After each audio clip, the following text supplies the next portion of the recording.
pessoal, vamos falar hoje sobre um tema que é muito legal, que é a questão da verdade e que nos permite refletir sobre uma série de coisas. Por exemplo, a Terra é plana ou não é? Nazismo de direita ou de esquerda? Vacinação vai fazer a gente virar um jacaré? Se você quer saber sobre essa e outras coisas, venha comigo no nosso 5 minutos de filosofia.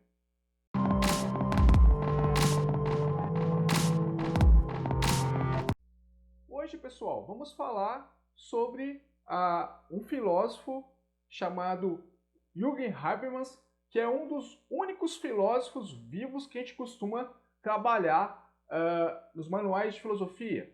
E também é um cara que é um dos poucos filósofos que tem um nome que é um palavrão. Ele e Hegel, né? Vai tomar no Habermas, vai tomar no Hegel. Bom, esse camarada criou uma teoria chamada teoria da ação comunicativa, que a gente vai falar hoje aqui na aula. Essa teoria, pessoal, ela propõe uma saída para compreender melhor essa questão da verdade, que a gente já discutiu na aula passada, né? Ele parte daquela ideia lá de razão instrumental, que a gente tinha visto lá com Adorno e Horkheimer, os Sandy Jr. Bom, esses camaradas, eles estavam falando que a razão humana é ineficaz como um instrumento para poder compreender, refletir sobre a ciência. E aí o Habermas fala que não. Ele fala que a razão pode ser um recurso interessante para a gente poder entender a realidade, retomando ali a crítica que foi feita séculos atrás pelos iluministas, em que a razão humana poderia uma hora dar conta de explicar todos os problemas do mundo e que o mundo iria melhorar progressivamente. Bem, então ele parte do pressuposto que a razão não é de toda ruim, tal qual Adorno e Horkheimer dizia. E aí ele cria uma teoria para tentar moderar essa discussão de ideias, que criam certas verdades esquizofrênicas, né, em que um pensa X e outro pensa Y. E aí ele cria o que ele chama de teoria da ação comunicativa, em que ele cria certos princípios que devem orientar qualquer tipo de discussão de ideias e que são muito interessantes e são muito necessárias. Como, por exemplo, essa ideia aí do que é socialismo, por exemplo. O que é o conceito de socialismo? Se para o cara de esquerda, socialismo está associado à ideia lá de comunismo, do Marx, não sei o quê, e um outro camarada entende socialismo como qualquer tipo de política em que tenha um Estado, ou seja, tenha lá um governo central que exerça poder sobre os indivíduos, então a gente está falando de coisas diferentes.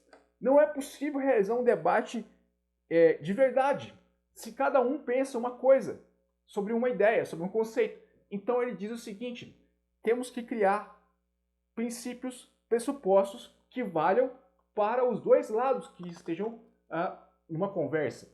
Se não houver essa percepção conceitual comum entre pessoas que defendem perspectivas diferentes, o diálogo de fato não vai acontecer.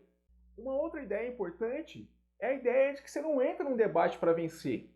O que a gente vê muito na internet, por exemplo, assim, é que pessoas entram em discussões para provar pontos de vista que elas sempre defenderam. Elas não estão dispostas a ouvir, e isso é um problema sério.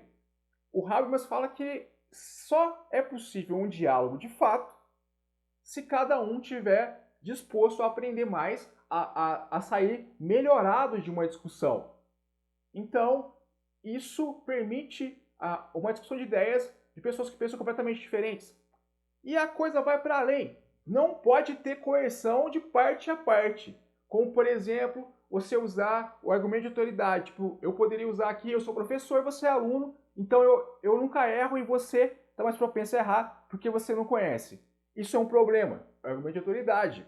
Ou sei lá, eu cito um filósofo que ninguém conhece, ou um intelectual doido e falo que o maluco diz determinada ideia e você é pior que eu porque eu citei a fonte lá maluca que às vezes o outro lado sequer tem conhecimento da existência dela, não pode checar e aí você ganha o debate no grito. Bom, Habermas propõe que esse tipo de coisa não pode acontecer.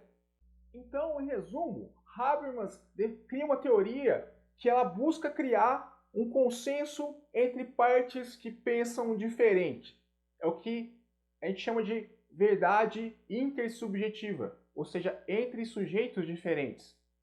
Então, a partir disso daí, a gente vai poder, de fato, conversar de fato e cada um entender melhor o ponto de vista do outro e chegar a uma conclusão nova.